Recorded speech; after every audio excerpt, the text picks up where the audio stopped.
What's up, kings and queens? It's your boy Dan from Daft Previews. I've got 8 bets on the NBA to share with you today.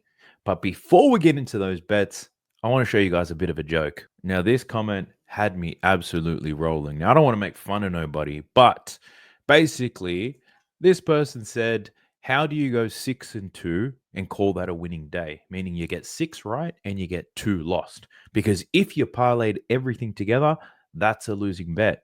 And I agree. If you parlay all of that together, it's a losing bet. But not once did I say you should parlay all these things. I run these as single bets. So am I misleading? Probably not. So, Elliot, I know you're probably watching.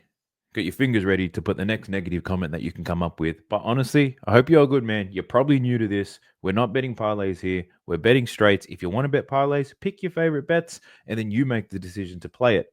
But I do wish you the best of luck. I've got no ill feelings towards you. All love, baby. But on a serious note, if you guys are out there betting parlays, you've got to have a strategy in place. You can't just put 6 to 8 people together and hope it wins. It's not going to work for you long term. If you can't bet straight bets because you're stuck working on DFS stuff, condense everything down, run 2-mans, and try to get 3x your payout. If you're looking for a sports book or an app that's going to give you 3x, I know Dabble for sure gives you 3x on every single 2-man. So does Boom Fantasy. They got some cool promos. I've got links for that in the video description below.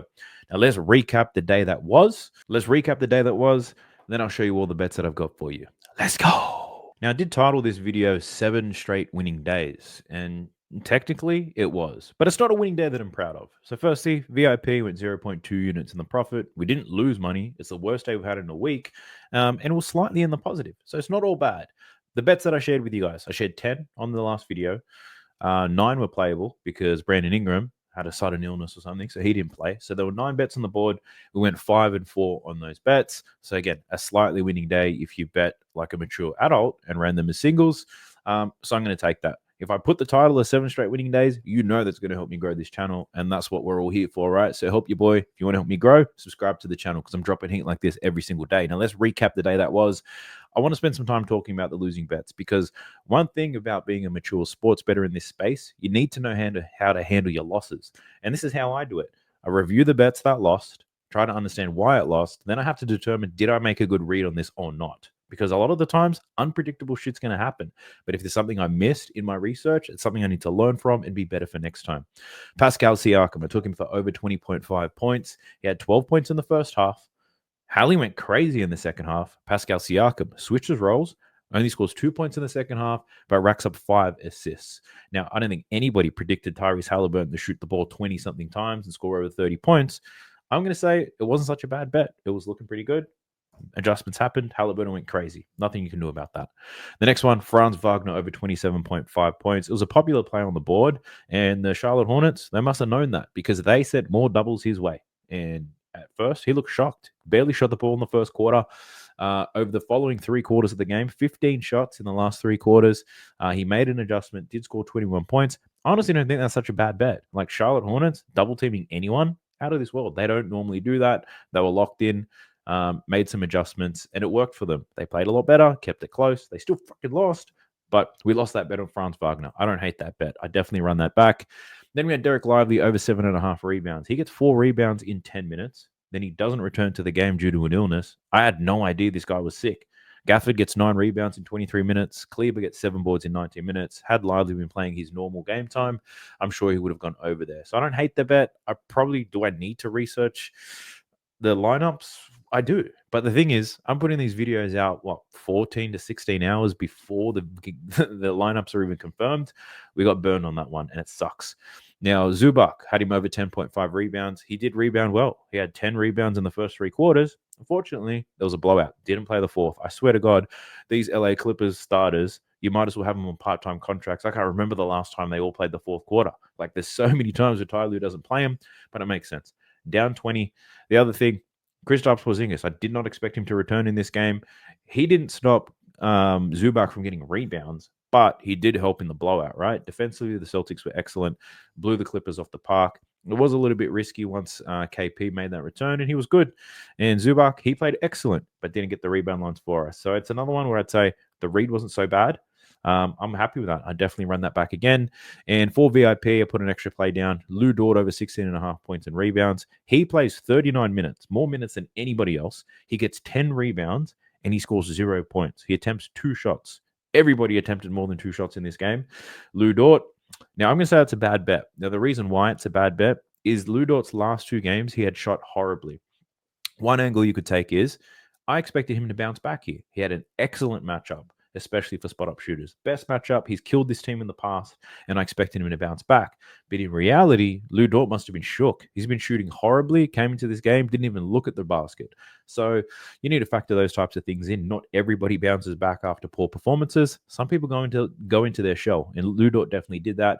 I think that was the worst bet that I made on the day, and I was quite frustrated with that. So something I'm going to learn from. But we did hit some winners. Christian Braun over 13.5 points. Bit of a sweat. Nuggets blown out. He still scores 14. Jalen Brunson over 7.5 assists. This was plus money. He finishes, 17 assists. We only needed 8. Let's cash that. Tim Hardaway under 4.5 rebounds and assists. That was plus money as well. He finishes on 3. LaMelo Ball over 30.5 points. He cashes that really easy. Everything went the way I expected it to. He was going to shoot every single time he got the ball, and he definitely did that. The volume was great. He had a massive game. They still lost. Keegan Murray over 6.5 rebounds. That went the way I expected it to go. He had 10 boards in that game, so happy with that. And Jalen Johnson over 13.5 rebounds and assists. I put this one out late to VIP. That was a little bit sweaty, but we did get that over the line. Now, I also hit a Keegan Murray value play at plus 550. I'll show you that in a second. But also, in terms of VIP, if you're not in VIP and you want to join, there's 4 redemptions left with the code Washington, and you'll get 40% off that subscription. So use the code Washington when you sign up. But I'm pretty sure that that code is going to be used real quick. So if you go to sign up and the code doesn't work, your other alternative, sign up to the partners that I do have. And if you do sign up, make your first deposit, send me an email, and I'll get you a month free of VIP. So I sent this out to them, being completely transparent. 20 bets, 0.2 units of profit. We didn't lose money here, but not the great day that we wanted. These are the different types of bets. 6 and 5 on the player props, 0.3 units up. Our parlays, lost some money there, and our value plays, we only hit 1 out of the 4 that I ran, and this is what it was. We took Keegan Murray to get 10 boards, under 18.5 points, turned $50 into $325, and this is the code for Washington. As you can see, there's only 4 more uses available, so go ahead and check that out. Links in the video description below. Now let's get into these bets, shall we? Let's go.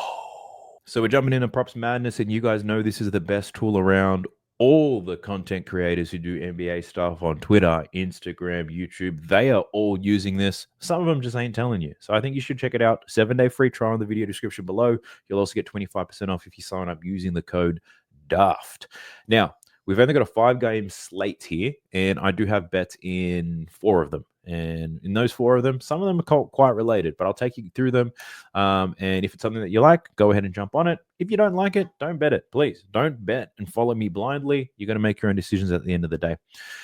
Chicago Bulls versus the Wizards, 2 teams I love betting on when they play. They don't play defense. They play with a lot of pace. So there's going to be some opportunities for some players here to score a lot of points or get a lot of assists. And the first one I'm rolling with here is on Malcolm Brogdon. Been a beast since he's made his return from injury. He's covered this in his last 2 games, 18 and 15 points. The last game against the Pacers, Jordan Poole, he missed that game. Brogdon didn't even see an increase in his minutes. Played 25 minutes, took 13 shots. So despite Jordan Poole not being there, Brogdon didn't see a spike.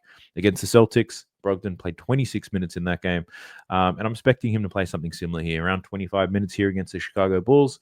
Now, why did I pick Malcolm Brogdon? The Chicago Bulls, if you just look at the defensive chart, what they do, they are the worst team in the league at defending the restricted area. So if people are driving in there, there's going to be buckets. Now, normally, I'd look at someone like Kyle Kuzma for that, but Kuzma has been trash this season, inconsistent as hell. His minutes are up and down, his shot attempts are up and down, and his shot selection is awful.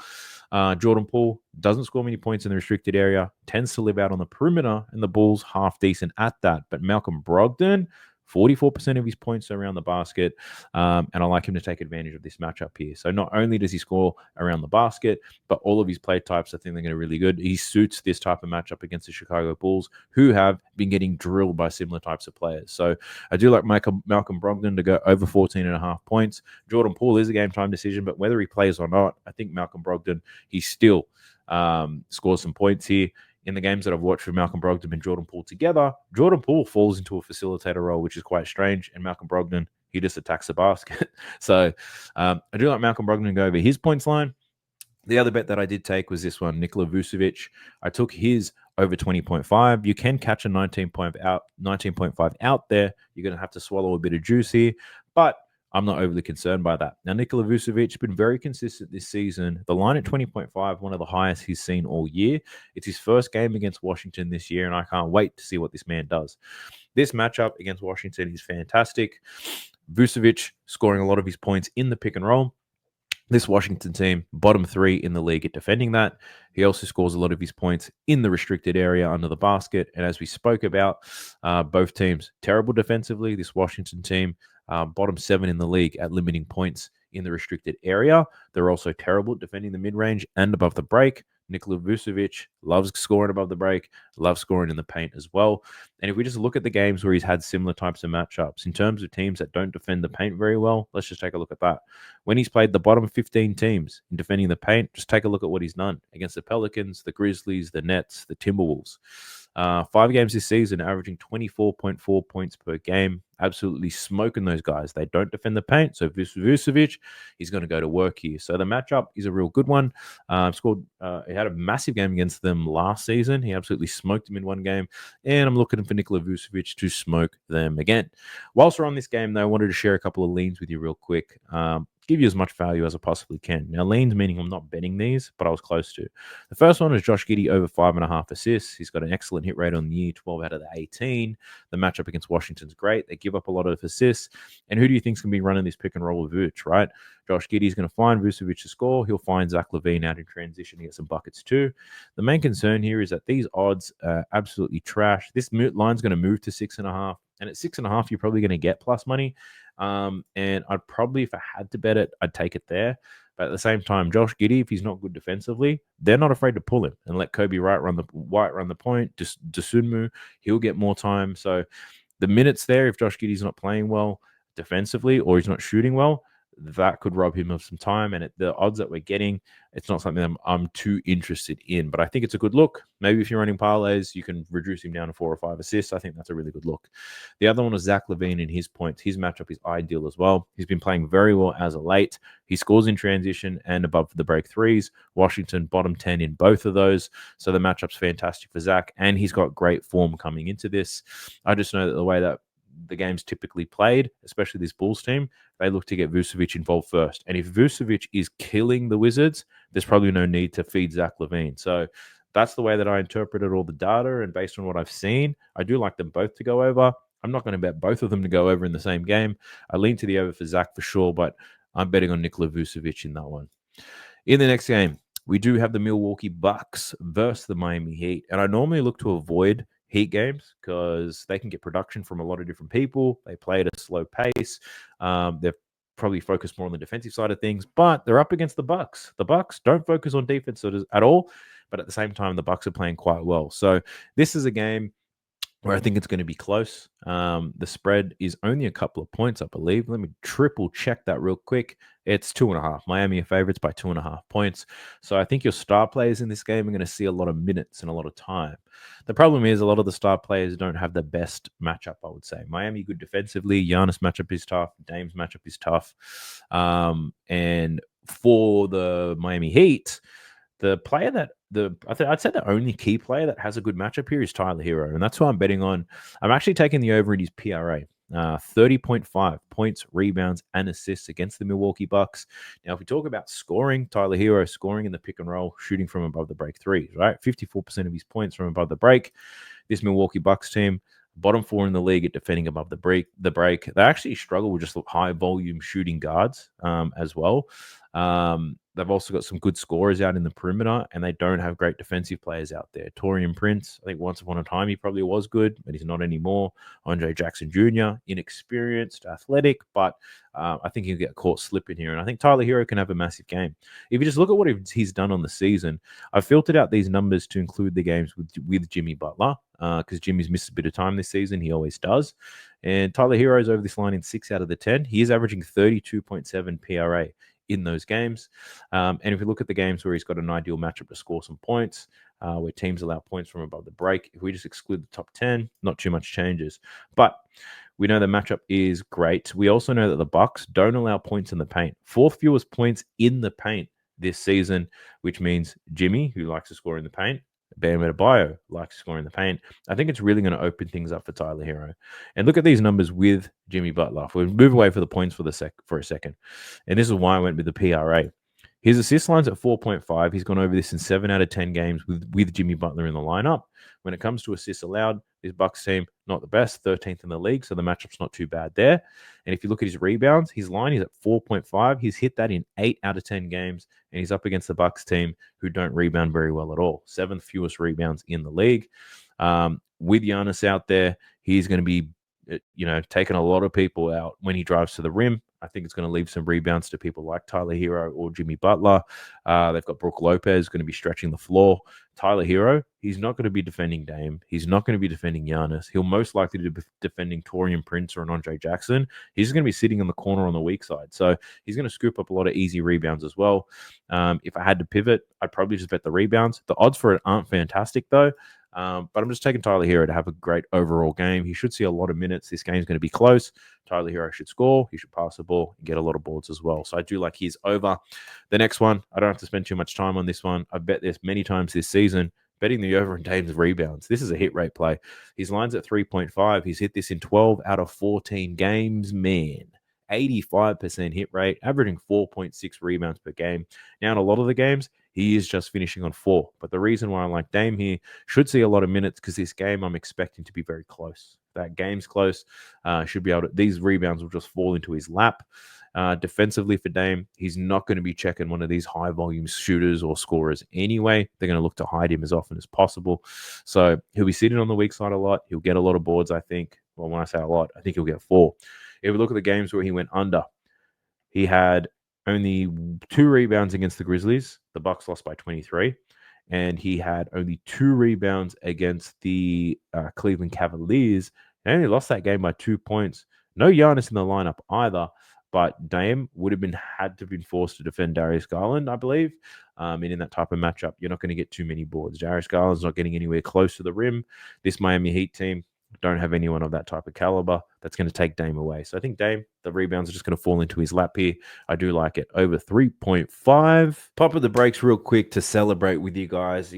I honestly cannot believe it. We've already hit over 14,000 subscribers. The last couple of days has been absolutely mind-blowing. The views are sky high. The comments, 99% of them are absolutely lovely. And I thank you guys for leaving those comments. It fills me with a whole lot of joy and confidence, and it motivates me to keep wanting to put these videos out. Like even today, I had a basketball game probably an hour and a half ago. I got elbowed in the ribs or the kidneys or something, and I'm in so much pain.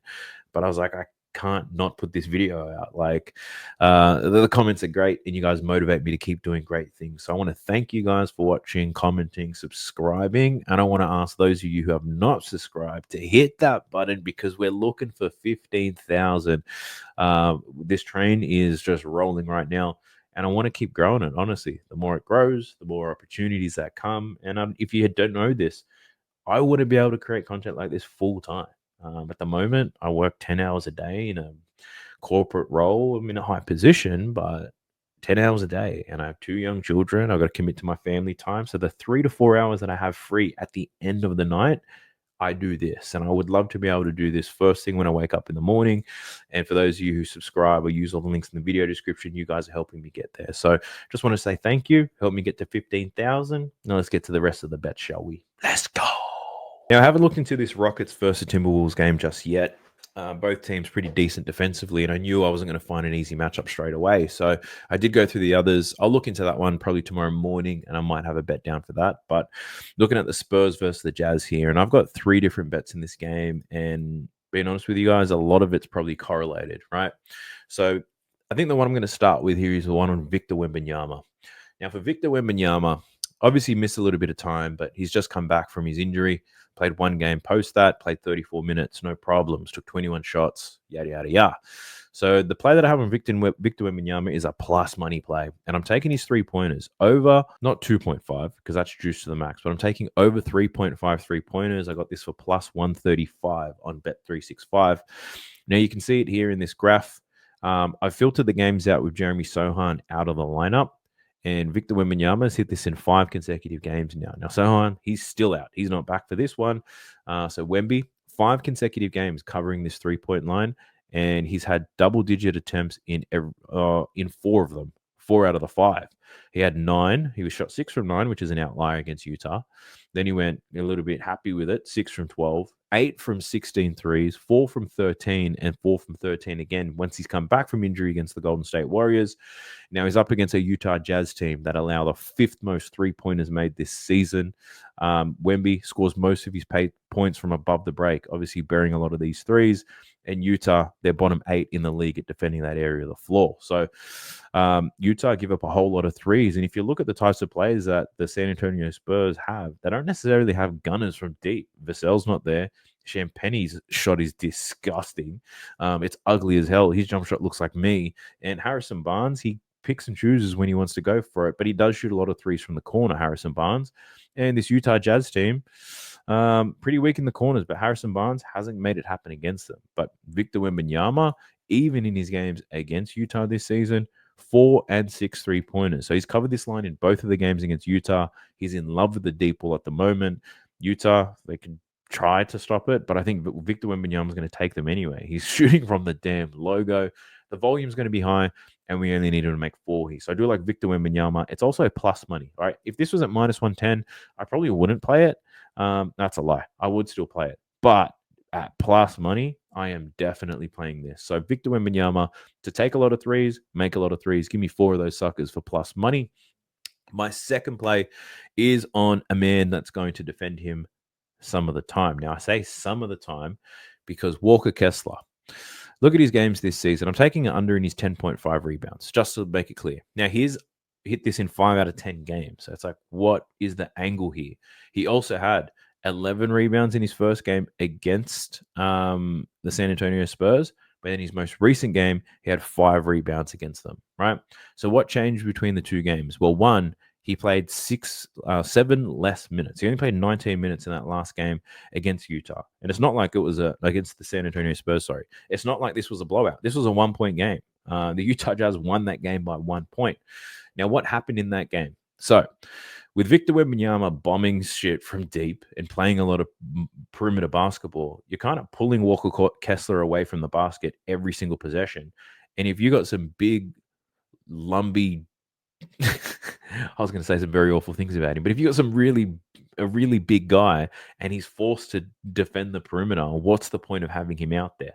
So he sees a reduction in his minutes in these types of matchups because Wemby's not going inside. When I've looked at the numbers and I've looked at the data, Lauri Markkanen is actually the player that defends Victor Wembanyama 48% of the time. He's the main defender that they put on him. He's mobile. He does have some length, some size as well. Can definitely defend Wemby in the perimeter. And if he goes down low, he's still got a decent chance of slowing him down. So what that means is Walker Kessler doesn't get many minutes. And when he's not getting the minutes, he's clearly not going to get the rebounds, right? 19 minutes, only had 5 boards. If you look at the games where he's gone under, he's playing less minutes. The games he goes over, 30 plus minutes in most of them. The games he's going under, he's playing 25 or less. And up against the San Antonio Spurs, I just don't see how Walker Kessler gets the minutes here. Lauri Markkanen is playing. So if I filter the games with Lauri Markkanen, you can see that he's only hit this line in 2 out of 7. So he's gone under in 5 out of his last 7 games. 4 consecutive games he's gone under this rebound line with Lauri Markkanen in the lineup. And provided Lauri Markkanen doesn't find foul trouble, I don't think Walker Kessler gets a ton of minutes today. So I do like his under in rebounds for that very reason. And my very last play is tied to that in this game is, where's my man JC? John Collins. Now, these are, I've got a filter set already on his games with Walker Kessler and Lauri Markkanen, right? And I'm looking to bet John Collins over 9.5 rebounds. Now, he's only hit this in 2 other games with those 2 in the lineup. One of them was against the Spurs. This was also the game where he had 10 rebounds. Walker Kessler, this was the game where he only had 5. So Walker Kessler saw less minutes. John Collins saw more. Lauri Markkanen picks up Victor Wembanyama. John Collins spends all of his time defending Harrison Barnes or Keldon Johnson. And these guys kind of just sit in the corner and wait for Chris Paul or Wemby to pass him the ball. So there's a lot of easy weak side rebounds here for John Collins to get. Significant size advantage. He's got more athleticism. He's not going to be defending anyone who's taking shots. So I do like his over in his rebounds. And it all kind of ties together. I hope that makes sense. Wemby's going to be out the perimeter. He's going to take a lot of shots. Hopefully he makes a lot of shots. If he misses a lot of shots, John Collins is going to get a lot of rebounds because Walker Kessler's not going to be on the court to stop him. Hope that all makes sense. You could put all this into a parlay. Now, I don't advocate you guys just smashing parlays, but that parlay is correlated. It all fits together. I've even ran the numbers for it. It's plus 750 if you choose to parlay those 3 plays. Now, I'm not saying to do it. I still might, but betting them straight is always going to be the best way. There's a chance here that 2 out of the 3 hit, right? Victor could still torch them from the perimeter, but not make the threes. John Collins is going to get the rebounds. Walker Kessler probably doesn't see the time. But I'm not going to go into all the different things that could happen, but those are the 3 bets that I do have on this game. Heading to the last game and my last bet, we're looking at the Lakers versus Suns. Now, I don't bet on the Phoenix Suns much at all. A lot of their key players, Kevin Durant, Bradley Beal, they're actually in and out of the lineup all the time. So the data for the Phoenix Suns is absolutely cooked. Once we get more data on Props Madness, I'll probably take a look at it, but I've got nothing on that. I did see a lot of people like on Twitter and stuff betting on Kevin Durant's numbers. It's like because the line's so low, but you have to keep in mind this guy hasn't played an NBA game in 3 weeks. We've got people smashing his rebounds and assists, people smashing his points prop. Like he hasn't played a game for quite some time. So, yeah, I'd be hesitant betting on Kevin Durant. People are going to bet on it because there's a whole lot of green. I'd be a little bit hesitant. He's a baller after all, but 3 weeks is 3 weeks, right? But the bet that I am taking is not an under on LeBron James as much as I would love to. He has gone under his points prop in both games against the Phoenix Suns. The matchup's not great for him, and I'd love to bet the under. But this is the Emirates Cup, and I think the Lakers want to win it again. I'm just betting the over on Anthony Davis. 27.5 points, just smashing the over on that. He's killed the Phoenix Suns in 2 games this season, 35 and 29 points in those games. So I do like his over. This game's going to be important. The spread, believe it's a pretty close one as well. We're looking at a spread of Phoenix minus 3.5. So Anthony Davis should see a lot of runtime here. I think provided he doesn't get injured, he covers this line. I think that's how easy it is to bet on Anthony Davis. If he doesn't get injured or he's not facing Nikola Jokic, he's going to cover this line. And he just scored 14 points in that loss against Denver. This is a good bounce back opportunity for Anthony Davis, I believe, against a team that he's killed in both games this season. He scores a lot of points in the paint. This Phoenix team, bottom 10 in the league in terms of points allowed in the paint. Davis scoring a ton. 80% of his points happen down there, and I think he goes over this. I think he's good for 30 points today. So if this line does move, take it with some confidence. I think Anthony Davis scores some buckets. It's as simple as that. That's a wrap on today's video. If you're going to throw some hate in the comments, just do it before the games start. Get some balls, lads. If you think the bet's trash, just tell me it's trash before the game starts. Don't be a coward and wait for it to finish and then tell me how bad the pick was. All right? That's all I ask of you. Not really. Like the video, subscribe to the channel. You know I'm doing this every single day. Best of luck to you all. I hope all of your slips may be green, and so shall mine. Catch you in the next one. Peace.